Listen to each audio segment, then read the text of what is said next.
Hi, friends. This is Wendy Harrop, and welcome to the Say Yes to Yourself podcast. On the Say Yes to Yourself podcast, you'll hear stories from women just like us who are adding the practice of saying yes in their daily lives in big and small ways, and as a result, are experiencing the truth that everybody wins when you say yes to yourself. Saying yes to yourself is a graceful unfolding, an intentional becoming of the very best version of you. It is my hope that in these conversations, we are able to find our truth and be inspired and empowered to live our very best lives. I'm so excited to go on this journey with you, and I look forward to finding a bit of our own story in each other's.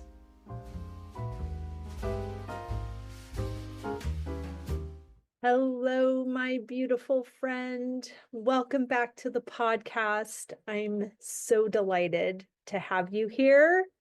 How are you doing? How are you navigating this shift of this week? We've lost an hour of sleep. We are definitely transitioning from winter into spring. All of the snow has melted. It is still quite chilly, but the brown dormant grass has been revealed, and we are transitioning into a new season. And, I love the change. I love the momentum of seasons, especially after growing up in Southern California, where their seasons were more of a decision that we made than any sort of transition in weather pattern. But this is probably my least desired time of year, I think, because it's not as pretty. So in New England, we lovingly call this time mud season because the snow has melted, creating a lot of water as the ground thaws, and it doesn't really have any place to go. So I am embracing the truth that sometimes there are days that aren't as pretty as the other ones, but I know that spring is coming, and it is a beautiful, beautiful time. And there's a gift in this transition season for me as well. So I see you in your transitions. I am cheering you on from here, and I can tell you with great certainty that beautiful days are on their way. Gorgeousness is ahead for us, including today's conversation with the amazing, amazing Jessica Woolcott. I'm so delighted to introduce her to you. If you don't know who she is, she runs the Cognac Jewellery School, and we did a beautiful workshop with her during the Charante Maritime trip last year.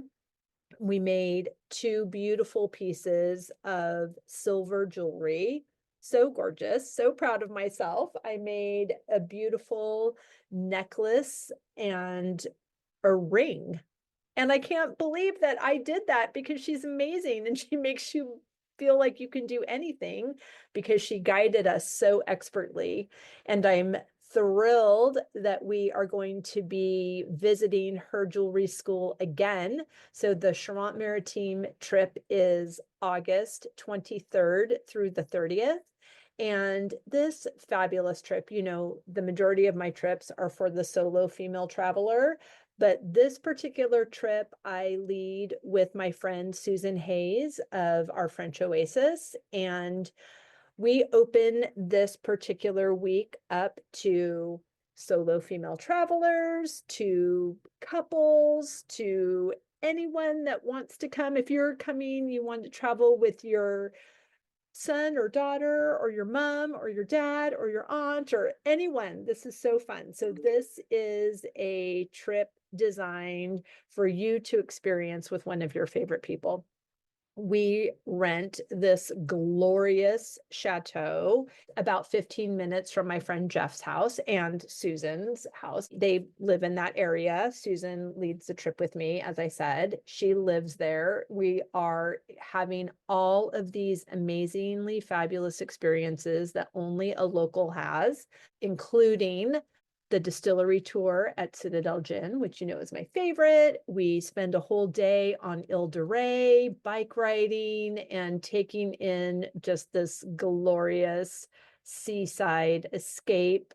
We have a private stone carving workshop, which is amazing. The sculpture garden is a continuing art installation, and different artists come every year from all over the world to add to these huge carvings on the sides of these hills. It's just majestic. You have to see it for yourself. And one of those artists that lives locally in Port-en-Vaux has opened up her atelier to teach us stone carving. So fun. And of course, we will be spending a day with the beautiful Jessica Woolcott, who is the founder of the Cognac Jewellery School and our guest today on the podcast. So Jessica has over 10 years of experience designing, making, and teaching jewelry and silversmithing using traditional and modern techniques. She first learned her craft at the Hickman Jewellery School in Oxfordshire, England, and then at the historic Guild of Handicraft in Chipping-Campden. With 4 years of dedicated training, Jessica honed a wide variety of metalworking skills, creating both intricate jewelry and large-scale silverware, including designing and creating commissions for prominent figures. Her journey led her back to the Hickman Jewellery School as a tutor, where she taught and shared her silversmithing skills while simultaneously launching her own award-winning jewelry brand. Now living in the heart of the Cognac region of France in this stunningly gorgeous chateau, she continues to share her knowledge and creativity as the founder of the Cognac Jewellery School. You guys, you are going to love her. You are going to love this conversation, and you are going to want to rush to the link in the show notes to save your spot for our Charante Maritime trip coming up this summer. I'm so excited for you to listen to this, and I am excited to play with you in France. Sweet, fun, fabulous Jess, I am so excited to see your gorgeous face again and to have this conversation. Thank you so much for being here. Thank you for having me. Let's dive right in to the question that I ask all of my guests, and that is, how are you saying yes to yourself in this season?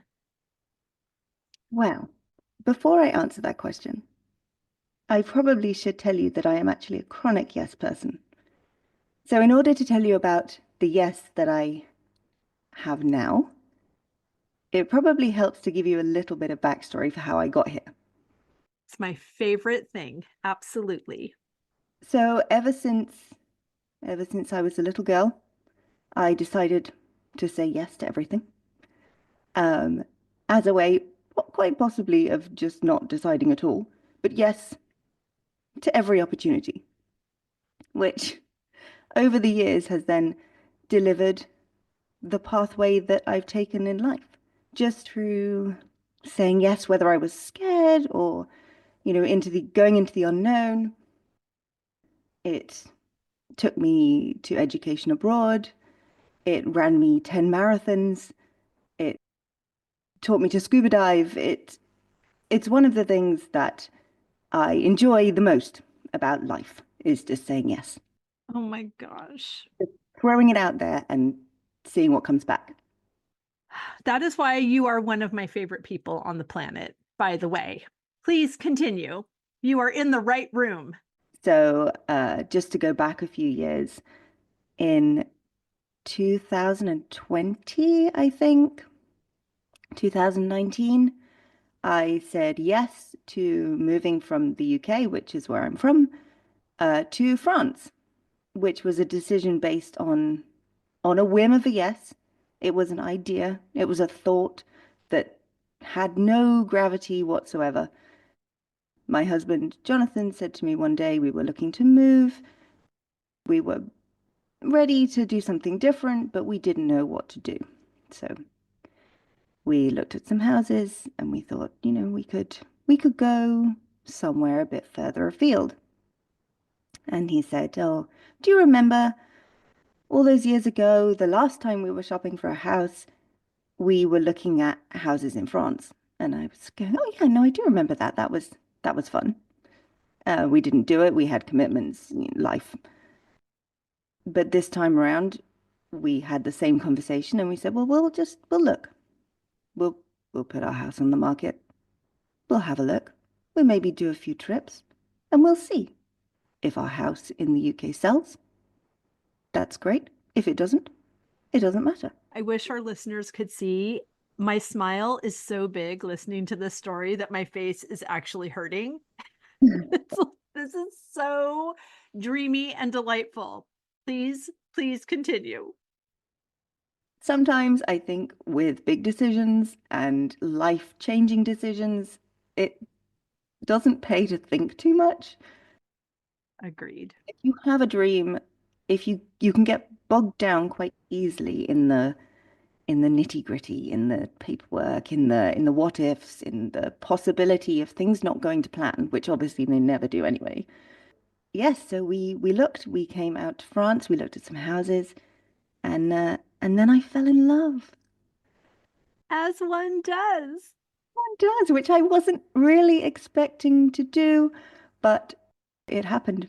And then I couldn't tell you what happened in the in-between, but the next thing I knew, we were in the car with the dogs and all of our belongings. We'd sold everything, and we arrived in deepest, darkest January in rural France.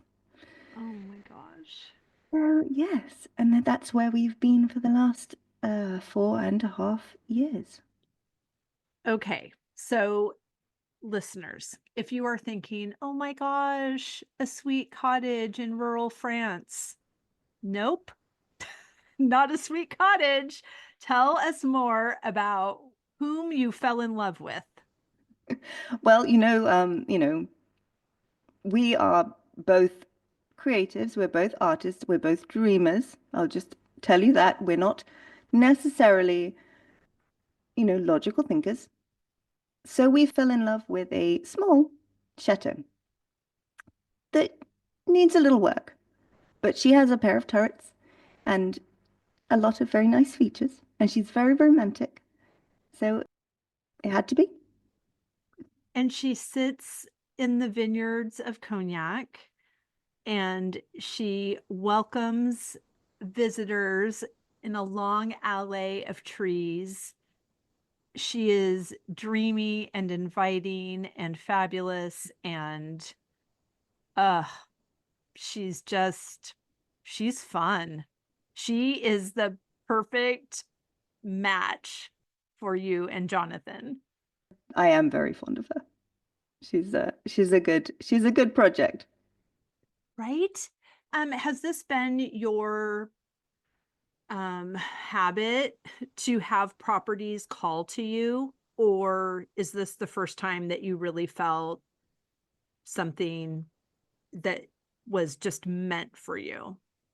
Asking for a friend. I properties call to me, so I'm just wondering what that looks like for other people. This this one, yes, definitely. It was actually a very strange experience. I'm not, particularly emotional, outwardly emotional. I'm British, so. But I did feel it. That was it for me. I didn't look at anything else. I was in that moment when we stood on the top of the driveway, actually in the rain. It was a horrible day, and I could see this house just nestled in the cognac rolling vines, with just the top poking out of the top of the vines, and I got a little bit choked up, which is very out of character. Oh my gosh, that's how I roll. So it's not a good indicator if this is right for me because it could just be a Tuesday. But yes, so we had to make it happen. It was just right. Just right. Oh my gosh, it's so beautiful. And I love when I was there, you mentioned because my guests were asking, like, where is the town around here? And how do you get to the grocery store? And what do you do? Where are the markets? And you told us that that was something that you also didn't have the answer to until you moved there. No, so again, we fell in love with the house without knowing anything of the area. So we arrived, deepest, darkest January, to a place that we didn't know. We didn't know anybody, and we didn't know the only thing that we knew was where the supermarket was roughly, which people will tell you is not the way to do things, but What we don't listen to them. exactly. So yeah, we didn't know anybody. We didn't know where anything was. We just threw caution to the wind and went for it. And it, I mean, it's excellent. It's People will tell you that it's not the way to do things, and they're probably right. I disagree. And Jess, I want to know who tells you those things? Do you know any of those people?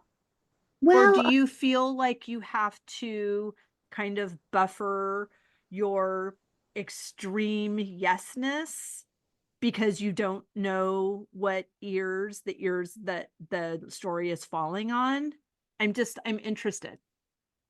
so I think since we moved, we've met a lot of people that have also made a similar move. And people and friends of ours that would like to move and they are planning on moving, but they get stuck Yeah. trying to iron out every possibility. And, they want to know where everything is and how far away and, you know, all of that stuff. We just didn't do any of that stuff. And actually it all works out. So I mean, I think throwing caution to the wind and going for it and saying yes is excellent. It's worked out very well. Right. I agree, obviously. But it is interesting as we talk to other people, as we listen to other people's stories, and the things that often keep us separated from our dreams, from our desires, from our big yeses is fear, judgment, um, doing it wrong, having a regret. It's like all of those things are everyday occurrences. I mean, you can have all of those feelings when you go to a new restaurant and you don't know what to order. So I feel like nothing is permanent. You can always course correct. You can always find a better way to do something if you get there and it's not working out. But I'm even feeling guarded with my words because what does work out perfectly? And do you really want it to work out, or do you want to live every day with curiosity and discovery and see what does this tree do when it's not January? I can't wait to see. And what year was the chateau built? 1800, I believe. Right. So somebody a couple of hundred years ago thought it was a good idea. So it's a lot better idea than a brand new subdivision in the middle of the desert that nobody ever lived in before.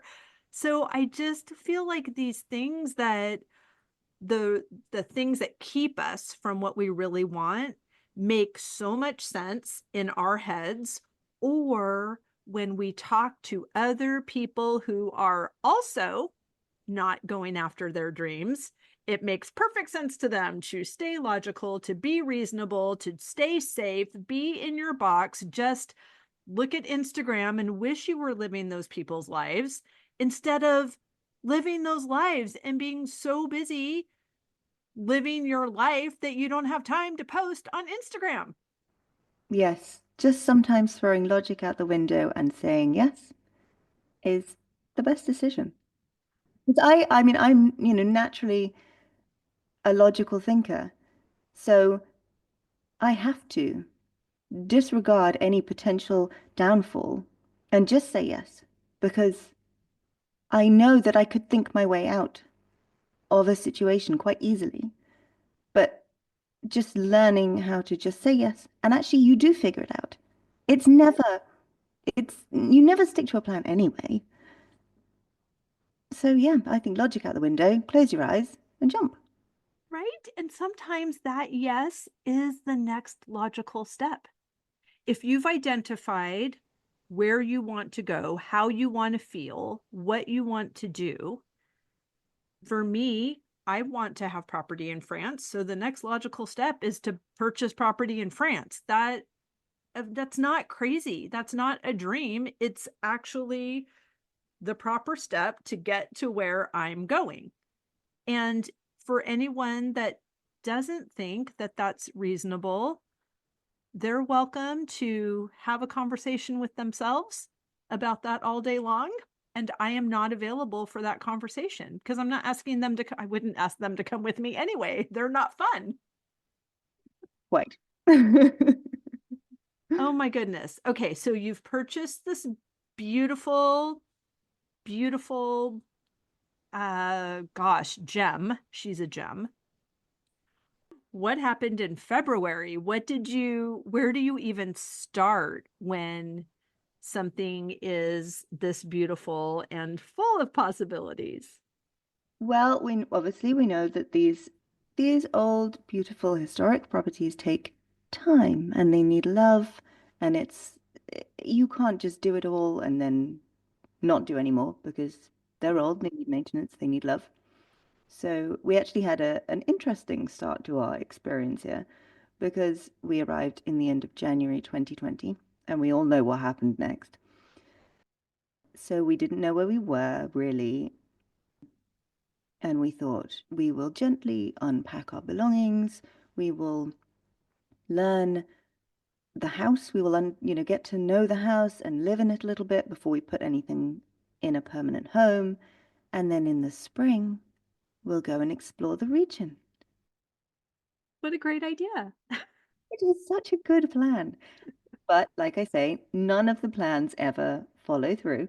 So obviously, we then spent the best part of 2 years really learning to love the house. A deep dive.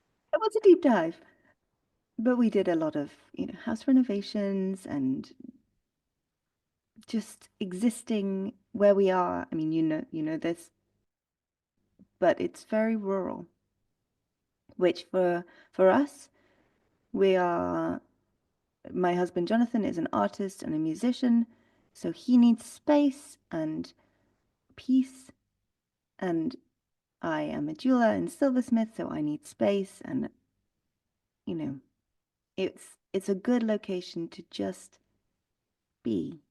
Mm.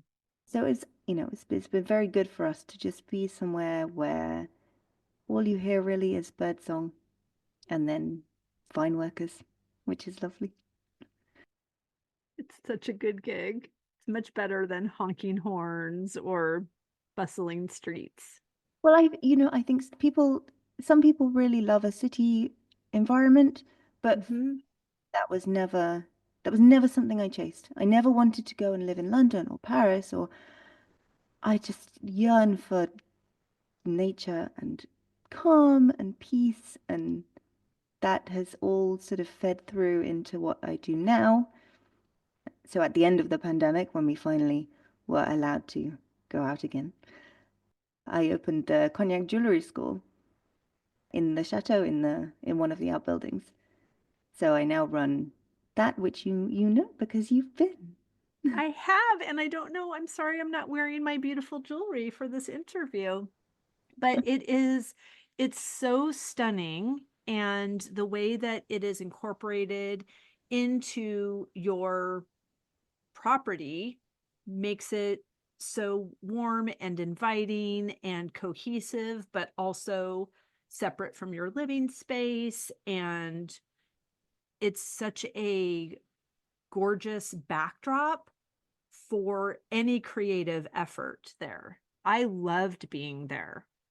Oh, thank you. I'm very glad. You're so welcome. So yes, we took the group that we had on the Charante Maritime trip to you, and we did an entire day workshop, which was phenomenal. And everybody made two pieces of jewelry, and they're so gorgeous. Nobody believes that I actually made it when I wear them, but I happily share that I did. It's so fun. So how did you get started in jewelry making? I'm assuming that wasn't just something you picked up during the pandemic because you were busy loving a house. So I've actually been a jeweler and a silversmith for over 10 years. But again, it was another one of those decisions that was don't think too much and just say yes. I actually took my degree in something completely unrelated and then arrived at the end of it feeling not particularly inspired. I didn't quite know where to go. I had a few years of contemplation and wondering what to do. See where logical decisions get you? I know, That's I no fun. I knew that I wanted to be more creative.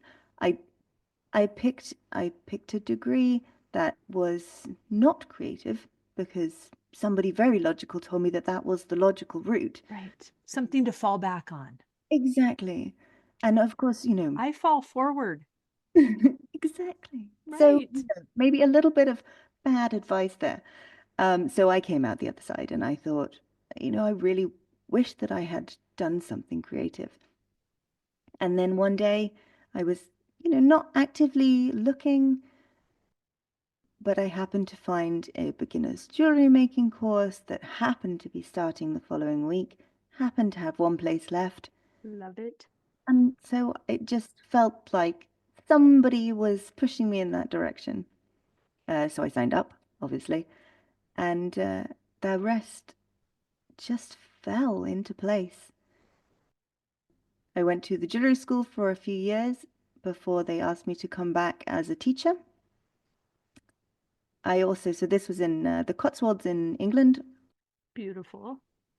very nice. And then I did 2 years of training at the Guild of Handicraft, which is also in the Cotswolds, with a group of old silversmiths that have this incredible, if you're there, this incredible workshop that hasn't Mm. changed since 1802. Wow. They'll use the same tools. They don't use anything modern. They make chalices for churches and teapots, and so they took me under their wing. I was the first woman ever to work in the workshop. Wow. So, again, another obscure yes, because I asked, and normally they would say no, but for some reason they said yes. I love it. To this day, I do not know why they said yes, but it was an excellent 2 years. So they trained me in all things silverware, and then I was trained at the jewelry school in all things jewelry. Yeah, so that's how it all came to be. I then set up a jewelry business, so I started making to sell, making to commission. I launched an award-winning jewelry brand. I did lots of things. It was good. And then fast forward a few years, we ended up here. And then in the pandemic. And when we came out the other side, because I had been working on my own in my studio for 2 years, almost, apart from the dogs and my husband, not really seeing that many people, I grew the idea that I wanted to open my own jewelry school, and maybe people would like to come here and experience what what it's like to be in the jeweler's workshop, what it's like to make something. So we built it and we opened it in May of 2022. So now, yeah, we welcome people to come and have this experience where you can, even if you have no experience whatsoever, as a complete beginner, if you've never picked up a tool in your life, you can make something. I think for me, the biggest thing with the jewelry school, with having people coming in person, is watching them almost, and not everybody, but a lot of people come in and they go, I can't make anything. I don't know. I can't do it. Yeah, I have no faith in myself. And they, after 3 hours or after a full day, at the end of it, they are holding a piece of jewelry that they are proud of, that they have completely made with their hands. And it's beautiful. It's beautiful, beautiful jewelry that you would purchase at a store, not at a craft fair, not at your children's elementary school fundraiser. Like actually beautiful jewelry that is high quality, that you know has so much workmanship put into it because you were the artisan that did it. I loved being there, and I'll tell you from someone who my creativity is not necessarily funneled into the jewelry world. I won't say that I'm not creative, but I have never made jewelry. I wear jewelry. And I loved that one of the first things that you had us do, which is helpful for someone who's not a jewelry maker, is look at other pieces that you've made, because I'm really excellent at copying because I know what I like, but I don't know what that is until I see somebody else do it. So I loved that. And then I loved that what I chose to do, you had some really beautiful patterned letterpress paper, and I chose to imprint that letterpress, press it into my silver.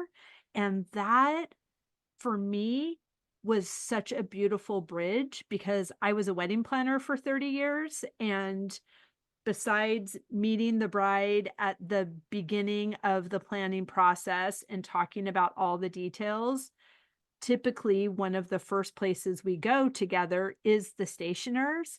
And I am obsessed with letterpress, and I just love to pet the paper. I just want to feel it when I get an invitation in the mail. I just want to rub it. I save them. I have a lot of invitation suites from the past 30 years. I love paper. So what that did for me was it was a really beautiful bridge of something that I know, that I've invested time and energy and love in appreciation for. And then I got to use that to influence my jewelry. Love that. I didn't know this backstory. Oh, it's a pleasure for me to see that process on somebody else's face because obviously I think it's great. This is what I do all the time and I love it. But to see somebody that's never seen any of these processes before use them and create something and experience that wonder for the first time, it's it's something else. It certainly is. Yes, I love that that's what you get to do what you love, but now you get to watch other people kind of translate your language into their own. It's really, really beautiful. Yes. No, it's a very nice it's a nice environment. It is. And I'm super excited. We're coming back. So we have another trip Susan and I are hosting together, and that is August 23rd to the 29th of 2025. And we already have people signed up for that trip, which is super exciting. And we're really looking forward to bringing people back to you before we head on up the road to Citadel Gin for our distillery tour and tasting. So always fun to make some jewelry before we drink. But you also have such a gorgeous celebration. Tell everyone how we celebrated the end of our successful jewelry making. Ah, well, yes. So one of the things that I haven't mentioned is that the jewelry making experiences, some of the techniques are more difficult than people anticipate. Mhm. So the creation of the pieces, you feel like you've really achieved something at the end. People people tend to really feel like they have, they've made something with their hands, they're very proud of it, but it has been a process. So at the end, we celebrate that process with a champagne cognac cocktail. Yummy. I mean, I think it's excellent. We have a very nice local organic cognac house just down the road that supplies us with cognac. It's very decadent. Sugar, lemon juice, cognac, and champagne. And we all toast at the Perfect. end to everybody's creations. Everybody can put them on and enjoy a little moment of conviviality to say well done and hope you've had a good time. Oh, it's such a beautiful end to such a beautiful experience. And I love you have the best neighbors. That's so fantastic, They are excellent. We are surrounded by cognac, so if that is your bag. right? It's great. So for people that aren't really sure where that region is compared to where they're going to be traveling, obviously, if you're coming on my trip, then we'll take you there. Don't worry. Just say yes to yourself, and I've taken care of all the details. But for people that are traveling, will you do workshops for 2 people, for 5 people? What is your limit? So I will welcome any number of people. We have 6 benches, 6 permanent benches at the moment, but we can add an extra couple if we need to. But yes, I have done workshops, one-to-one workshops, or 2 people coming. It's pretty much tailored to whoever is coming and what they would like to do. Oh, it's so generous of you and fantastic. And where are you geographically, like from Bordeaux or other large cities that people might know? So we are around an hour and 20 minutes by car north of Bordeaux, so on the west coast of France. If you're coming to France, you're traveling to Paris. There's a high-speed train from Paris down to Angoulême, which also goes on to Bordeaux, and we're about 40 minutes from Angoulême. So we're actually quite easy to get to, Yes. speaking. And if you do, there's a very nice route that you can do if you start in Paris and you can wind your way all the way down to the Charente. And then if you wish to go further, you can go further a couple of hours to Biarritz and then down to San Sebastian. It's a very nice route. Oh, that just gave me chills. That sounds amazing. I just interviewed a friend of mine who she and I shared the car service to the airport when I came to see you because she was about to walk the Camino. So we were both flying to Paris, and then I was going on to Nice for fabulous things, and she was going on to Biarritz for fabulous things, just different shoes. And she said that Biarritz was unbelievable and that she cannot wait to go back. So I think if I hear the name of a fabulous city I've not visited twice in 2 days, that's a sign. I think it's definitely a sign. Yes. Yes. And I don't need much coaching for a yes. No, no, I mean, hardly any at all. I like your. Right? It's so fun. It's very fun to be us. Okay, so now I would love to ask because it looks to me like you're living your dream. You're living my dream. You're living a lot of people's dreams. It's so lovely. I also enjoy the way that you have slowly come to know the house and what the house needs and taken your time in curating beautiful pieces and beautiful art and decorating. All of these things has come with so much intention. Can you say more about that process and how that has been for you? And is that how you've created all of your spaces, or is this different? I am a big fan of the slow life Mhm. where things take time. I've not always been this way. This was forced because I actually quite like to plan. I quite like a plan. I quite like to know, you know, what's going to happen.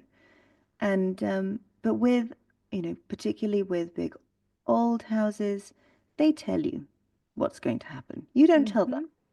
They Yes. will, there's so much history there and they're unpredictable, which means that actually, if you thought that you were going to, you know, restore and turn a certain area into a kitchen, you'll find out whether you can or can't. That house is going to tell you. Oh my gosh, I can so relate to this. Moving here to our house was built in 1785. It cured me of perfectionism in about 3 weeks. Yes. So, best laid plans out the window. So we have been very slow with this house and with my work is jewelry making. It's slow. It's a slow process. You can't, we're not mass producing. It's one person in one workshop making one thing at a time. Yeah. It's very slow. You can have it, but you'll have it when it's ready. Right. Which was actually the saying of the people that I trained with.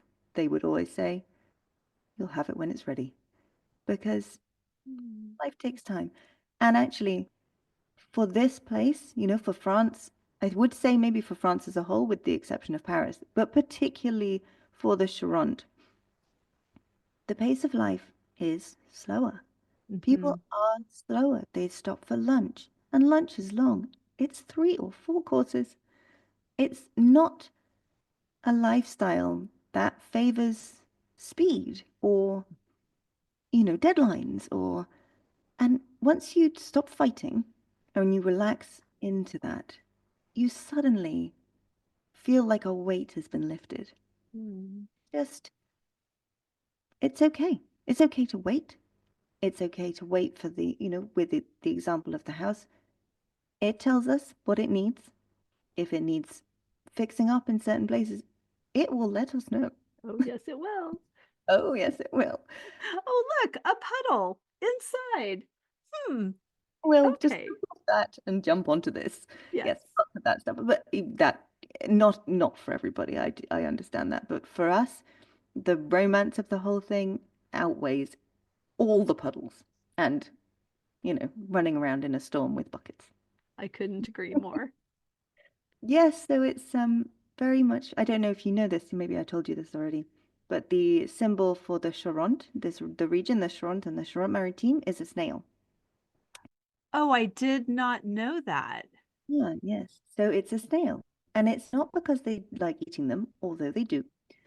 It's because that represents the pace of life. And I love that. I love that, and it explains so much. Yes, it does. I think one of the things that came to me when you were saying about making a decision to relax into what is already happening Yes, is it is an exhale, and to really believe that it is safe to be at rest. yes, yes, That's a whole nother level of consciousness because our busyness can distract us from other things that require our attention. Just like an old house will tell us, our bodies are telling us, our emotions are telling us, our experiences are telling us. And if we're busy, then we don't have to listen. But all of those things get louder the longer we choose to not pay attention. yes, yes. I think we I think a lot of people gave themselves permission to stop in the pandemic. And then we all Mm-hmm. started again. And what felt like double speed. It Yeah, was like everybody was playing catch up. right. and taking that conscious decision to just slow down. Mm, It's not always easy, of course. right. We have businesses to run, we have things to do, we have people to see, jobs to do. It's not easy, but I think it's really important. I must tell you this, since I discovered your podcast, I have been taking a deliberate walk every day that takes me about exactly the amount of time that it takes to listen to a podcast. Oh, I've been doing it almost every day. oh my gosh, Jess, thank you. No, it's been absolutely wonderful. It's almost a habit. I'm really enjoying it. So oh, thank you. Thank you. I received that. I'm so encouraged, and it speaks perfectly to what we're talking about. This podcast is the easiest thing I do. And I'm only available for what delights me. So everything I do is fun and fabulous. And I'm a flower farmer and I have a beautiful old house and it's a bed and breakfast and photographers come here and movies are made here and beautiful things and trips to France and all the things. And the thing that happens most consistently, that has the most impact, I have more downloads every week than I ever have likes on Instagram. And it is a time for me to exhale, to be at rest, to be really present, to have phenomenal, expansive conversations with phenomenal, expansive women that are saying yes to themselves. It's actually in this moment reminding me of why I loved wedding planning so much. It's like every day I came to work was the best day of their life. So it was super fun to be there. And that's Thursdays are so fabulous. I have 5 hours, 5 conversations in a row that are this beautiful and this focused on the yes, that I'm not the same woman on Thursday mornings that I am on Thursday afternoons. And I like her so much. Well, I think it's an incredible thing that you've built. I feel Mm. I've got so many episodes still to listen to, and I'm so excited for that. Oh, you're the sweetest. Well, thank you. There's a lot coming also. So you won't run out. And it's great that you're walking in that beautiful, I can now just imagine you and your gorgeous view while you are listening to these. And it's it's just perfect. It's exactly what I had in mind. So thank you. It is perfect. It's a real opportunity to just do something for me. Oh my gosh. I love your yes. And I love that our yeses continue to engage and interact. And I'm very, very eager to see you again in August. Until then, though, please tell everybody where they can find and follow you. I am on Instagram as Cognac Jewellery School. Actually, I'm everywhere as Cognac You Jewellery School. are. So I have a website, which is cognacjewelleryschool.com. I have online courses for people that can't come and visit us in person, so you can learn completely online as well. And I also have a YouTube channel where I run through YouTube tutorials, but they are also intersected with little bits of chateau life, lifestyle, and my dogs. So Oh, so fun. Now, I have a question about your online courses. How do you do that? Do you send a supply list? Do you send a box of supplies? How does that work? it's all online. So I create a tools and materials list with shoppable links. So I don't ship anything, but I have curated lists for Europe, the USA, and the UK. So hopefully we're covering some bases. Yes. And then you get a step-by-step video guide for a project. So my belief is that you can learn through making a project rather Yes. than just learning one skill again and again and again. I think it's nice for people, as we do in the jewelry school, when you come, you don't have any experience, you don't know anything, but you can still make something and you've learned something along the way. Yes. So each of our projects is a start to finish tutorial.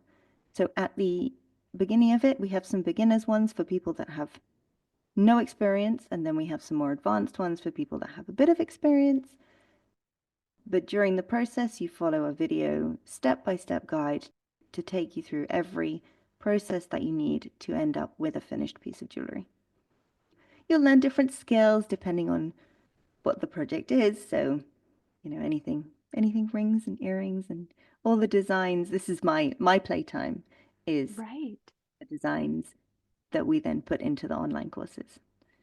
Oh, how fun. And I love that nature and botanicals inform so much of what you're doing. It's really beautiful. Yeah, so it's really the amalgamation of all the things that I love. This is my recent yes. This is the online courses, and we can do some of them in person as well. Some of them are too long, but it concentrates everything that I love. So the Mm. designs are almost all nature-based, botanical influenced, because for me, being out in nature, being at peace, listening to the bird song, that's everything for me. So Oh, walking in the countryside, running in the countryside, just picking up acorns in autumn or chestnuts or picking flowers or any of those, all of those things. I do all of those things. I'm like a small child when it comes to nature. I just want to get in there. Um, so I spend a lot of my time now with the launch of the online courses developing new projects, which means that I get to go and play outside. So I'm very happy. oh my gosh, that sounds so dreamy. And now, of course, I'm thinking, ooh, we should do a weekend trip that is a multi-day class and it starts with foraging and then we can just keep coming back. Mm, I would love that. I am an idea factory. That sounds like a great idea. I would be, Oh, I I'm would be. full of good ideas. So fun. Oh my gosh, Jess, thank you so much. I have loved this conversation. I can't wait to connect again. Thank you so much for being here. Thank you so much for having me. I can't wait to see you again.